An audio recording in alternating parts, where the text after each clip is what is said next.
তো বন্ধুরা আয়া বললাম হলো কাজিরঙা। তো কাজিরঙা এনআর রিসোর্টের সামনে একটা দোকানে তো দেখেন কি সুন্দর সুন্দর ডিজাইনের।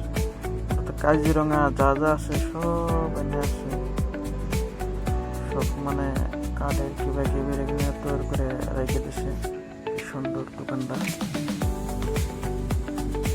তো দেখেন আমি দেখাইতেছি।